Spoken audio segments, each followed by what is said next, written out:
है श्री राधे गोविंदा,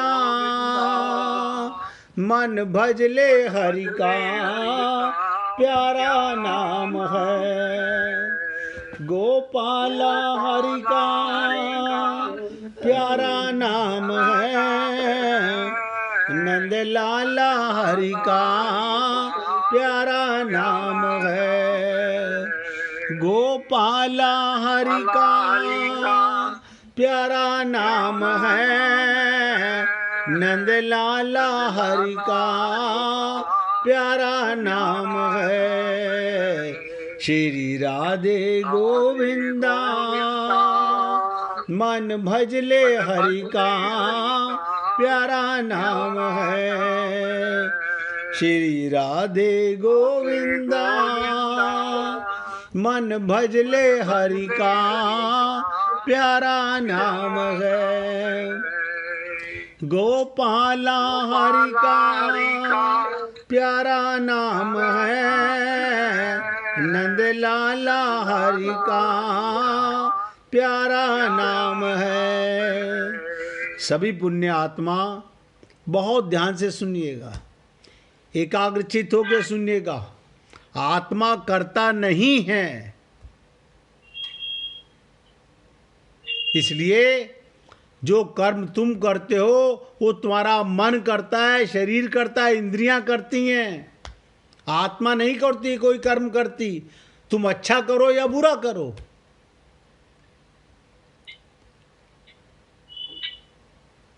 विजय भाई जरा अपनी आवाज बंद कर लो मोबाइल की। Sorry sir, sorry. कोई बात नहीं भैया। तो कहने का तात्पर्य, भगवान कहना चाहते हैं जिसमें विकृति आती है, जो बीमार होता है, मर जाता है, जिसमें परिवर्तन होता है, बचपन जवानी बुढ़ापा आता है, जिसकी उत्पत्ति और विनाश होता है, वही मर सकता है। आत्मा में कोई अंतर ही नहीं आता। बहुत से लोग बुद्धि लगाने लगते हैं, ऐसे कैसे हो सकता है? छोटे पेचकस से छोटा नट खुलता है, बड़े पेचकस से, बड़ी मोटर से बड़ी तेजी से पानी ऊपर जाता है, तो आत्मा छोटी होगी चींटी की? अरे बाबा, कहा ना, बुद्धि का विषय ही नहीं है। तो भगवान कहते हैं वो दोनों ही नहीं जानते, अर्थात इस शरीर को मारने वाला मानता है, वो भी ठीक नहीं जानता है, इसको मारने वाला मानता है, वो भी ठीक नहीं जानता। अब प्रश्न उठता है, ध्यान से सुनो, जो इस शरीर को मारने वाला और मरने वाला मानता है, क्या वो ठीक जानता है? आत्मा को मारने वाला और मरने वाला दोनों मानता है, क्या वो ठीक है? इसका उत्तर वो भी ठीक नहीं। कारण ये आत्मा वास्तव में ऐसा नहीं, ये नाश करने वाला भी नहीं है। आत्मा किसी को नहीं मारती। आप देखो, आत्मा किसी से प्यार ही नहीं करती। आपको खुल के समझा देता हूं, कोई मां आत्मा से बच्चे को प्रेम नहीं करती। कब करती है? जब उसमें आत्मा को दर्शन करती है, परमात्मा का अंश मानती है। कोई प्रेमी अपनी प्रेमिका से, कोई पति अपनी पत्नी से जब तक शरीर मानेगा, उसमें आत्मा तत्व को नहीं जानेगा, तो प्रेम झूठा है, वो मरने वाला प्रेम है, वो अमर प्रेम नहीं है। अब तो सबको पता चल गया होगा कि आप और हम लोग क्या जानते हैं और क्या करते हैं।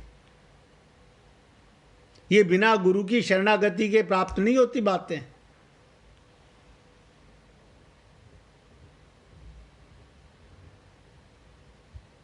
कारण आत्मा वास्तव में ऐसा नहीं, ना वो नाश करने वाला है, ना वो नष्ट होने वाला है। ना मैं किसी को मारता, ना मुझे कोई मारता। आत्मा का कोई अपना पराया है ही नहीं, क्योंकि वो सदा परमात्मा के साथ रहती है, सदा। यानी नाश करने वाले भी आत्मा नहीं और नष्ट होने वाली भी आत्मा नहीं। अतः इस शरीरी को लेकर हे अर्जुन किसी को दुख नहीं मनाना चाहिए। जब भी किसी व्यक्ति को दुख मनाते हुए देखो तो तुरंत समझ लो अभी इसे होश नहीं है, अभी ये जागा हुआ नहीं है। हाँ, अगर दुख मनाना है तो इस बात का मनाओ। ये भी बता देता हूँ, अगर दुख मनाना है तो इस बात का मनाओ कि इतनी उम्र गुजर गई, मैं अभी तक अपने को ही नहीं जान सका कि मैं कौन हूँ।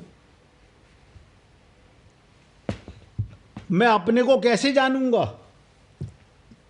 जो सदा आनंद स्वरूप परमात्मा मुझे मिला हुआ है, मैं उस आनंद का ही अंश हूं, मैं उसी आनंद का अंश हूं।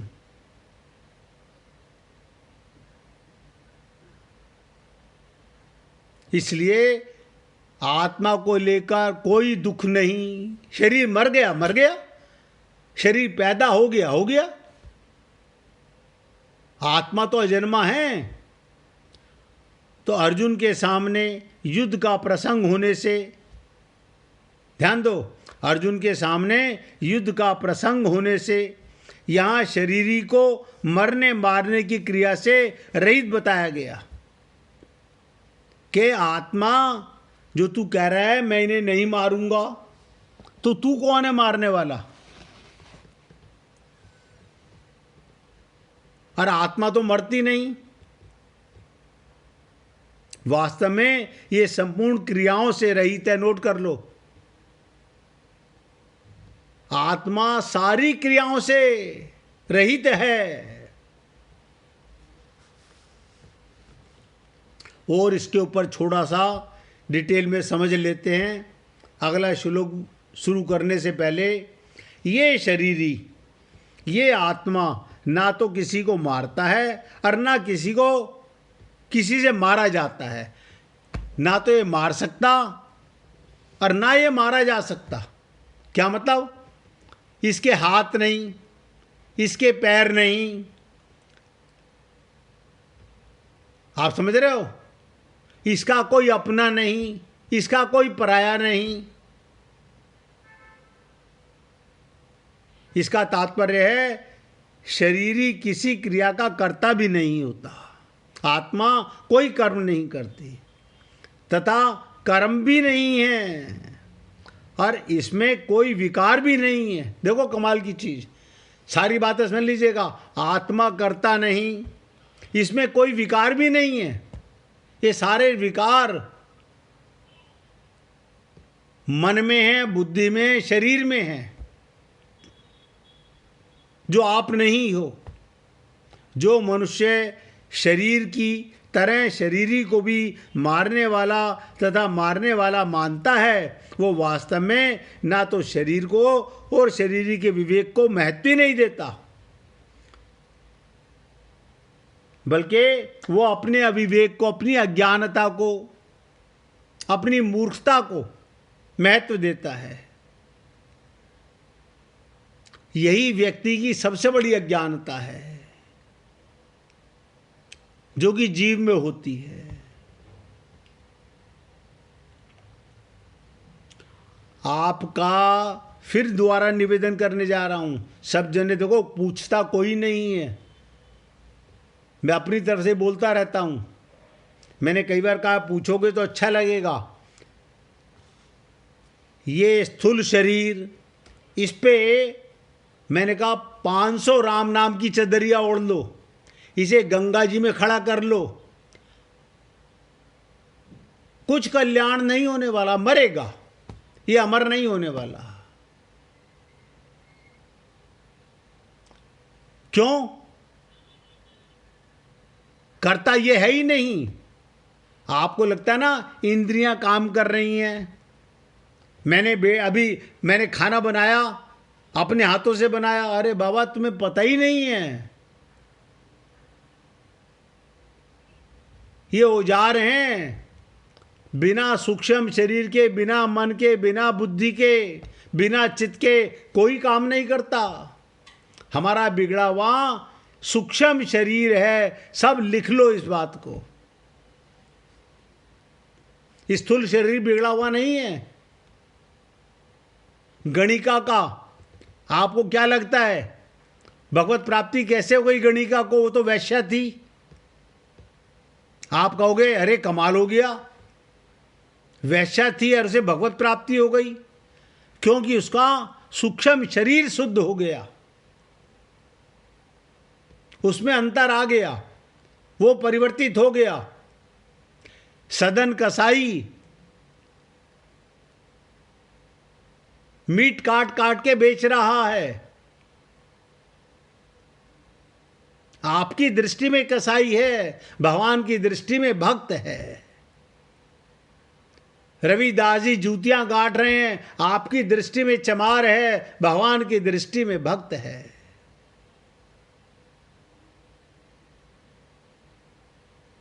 जिसका अंतःकरण मन बुद्धि चित्त शुद्ध हो गया। अब आप बताइए, हम शरीर छोड़कर चले गए, हमारे बच्चे पीछे से हमारे पिंड दान करा रहे हैं, गंगा जी में फूल लेके जा रहे हैं, अब पता नहीं कहाँ कहाँ क्या क्या ड्रामे कर रहे हैं। हमें बड़ा लगता है देखो हम अपने माता पिता के लिए क्या कर रहे हैं। अरे बाबा, उनके लिए नहीं, अपनी नाक के लिए, अपने बुद्धि को समझाने के लिए कर रहे हो। वो अपना भला करके नहीं गए, तुम उनका भला कर दोगे।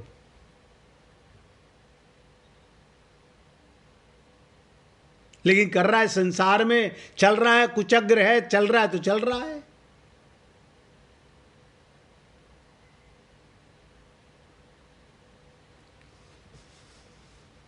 और मैंने आपको कहा आत्मा किसी क्रिया का करता नहीं, वो कर्म भी नहीं करती, इसमें कोई विकार भी नहीं आता, उसका कभी ऑपरेशन नहीं होता। जो मनुष्य शरीर की और शरीरी को भी मारने वाला तथा मरने वाला मानते हैं, वो वास्तव में अविवेकी हैं, मूर्ख हैं।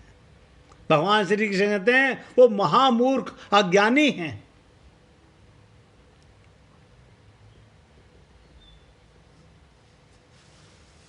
देखिए, मैं आपसे निवेदन बार बार करता हूं, किसी के मन में भी कोई प्रश्न हो खुलकर पूछो।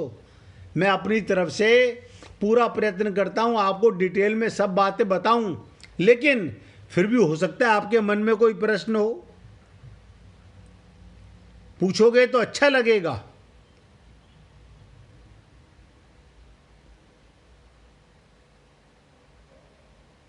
देखो, हर चीज बदलती है, शरीर बदलता है, संबंध, धन, मौसम, इसे समझना दुख नहीं, मुक्ति है। जो व्यक्ति नश्वरता को जान लेता है, नश्वर क्या है? जो इसे जान लेता है वो वर्तमान को अधिक प्रेम से जीता है। जितना समय बचा है आनंद में। मौत का बोध जीवन को गहराई देता है। जब हम मान लेते हैं कुछ भी स्थायी नहीं, तब मन मोह से मुक्त हो जाता है। पिछले जन्म के कहां गए मम्मी पापा, कहां गए मकान दुकान, कहां गया धन दौलत, पता नहीं। तो मोह से मुक्त हो जाता है। नश्वरता कोई शत्रु नहीं बल्कि गुरु है, जो हमें हर क्षण अनमोल बनाना सिखाती है। हर बार जब कुछ टूटे तो याद रखिए ये भी बीत जाएगा। इसी क्षण में जीना ही अमरता का स्वाद है। कोई भी अगर मरता है, अरे चलो इसकी भी लीला खत्म हुई। आत्मा तो मरती नहीं। हर क्षण सृष्टि की सबसे बड़ी ताकतवर अभिव्यक्ति होता है। इसलिए जब आप इस अभिव्यक्ति में अपने बोध को डुबो देते हो तो आप स्वयं भी उस शक्तिशाली के साथ हो जाते हो। जब व्यक्ति कहता है ना अहम ब्रह्मास्मि, ये कब होगा? कि नाता एक राम जी से, बस। लेकिन कौन करे? मीरा थोड़ी है सारे कि हम इतनी दृढ़ता से कह सकें।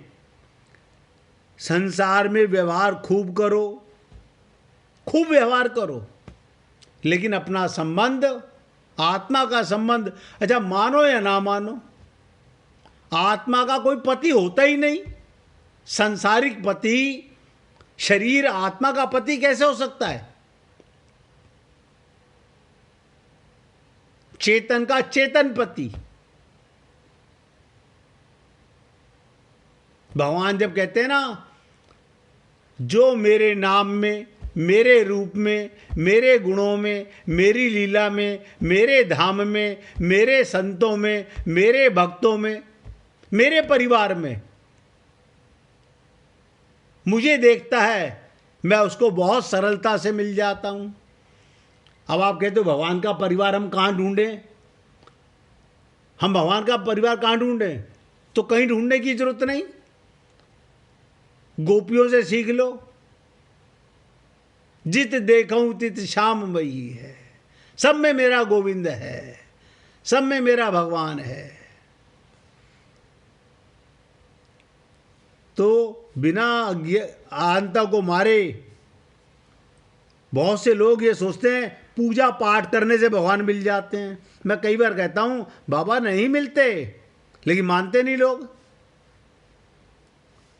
पूजा माने तो प्रेम होता है, अब प्रेम हम करते नहीं। हम पूजा तो करते हैं, प्रेम नहीं करते। बरसाना के अंदर एक फूल चोर बाबा, ध्यान से सुनो। आप कहोगे फूल चोर? हाँ, बरसाना के एक बाबा थे जो प्रतिदिन लाडली जी की फूलों की सेवा करते थे।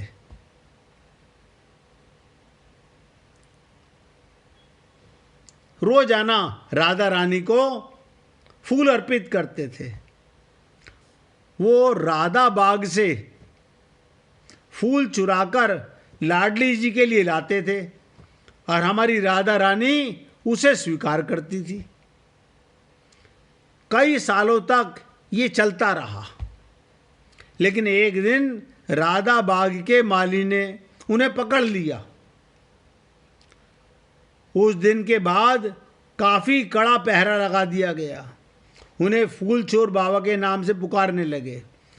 और उधर हमारी लाडली जी राधा रानी के महलों में फूल की सेवा में जैसे ही बाधा आ गई, क्योंकि वही बाबा ये सेवा करते थे। एक दिन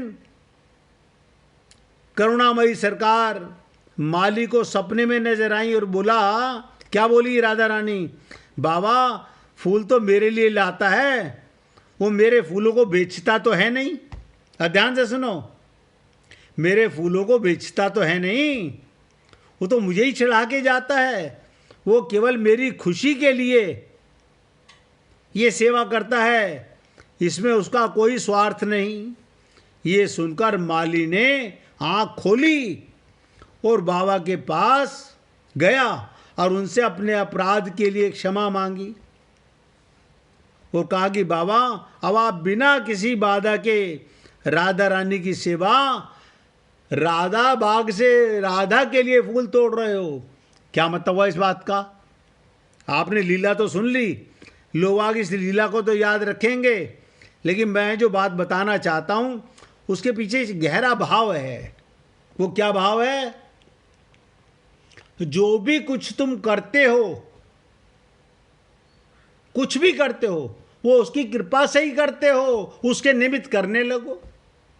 प्रत्येक कर्म, आप अपने बच्चों का कार्य करते हो, मानो कि राधा रानी के बच्चों का कार्य कर रहा हूं। आप जिससे प्रेम करो, मैं राधा रानी को प्रेम कर रहा हूं, भगवान को प्रेम कर रहा हूं। लेकिन मूर्खता क्या है? हम अज्ञानता को मारना नहीं चाहते। प्रत्येक कर्म उसके निमित्त किया गया तो सत्कर्म कहलाता है, अपने निमित्त किया दुष्कर्म कहलाता है। अब आप सोचो, सत्कर्म और दुष्कर्म में क्या अंतर है?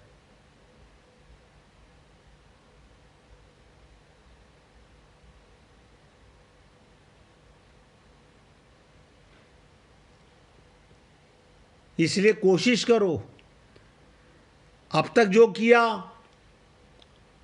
अपनों के लिए परायों के लिए कर दिया, कोई बात नहीं। भगवान कहते हैं जब जागो तब सवेरा, आज होश में आ जाओ,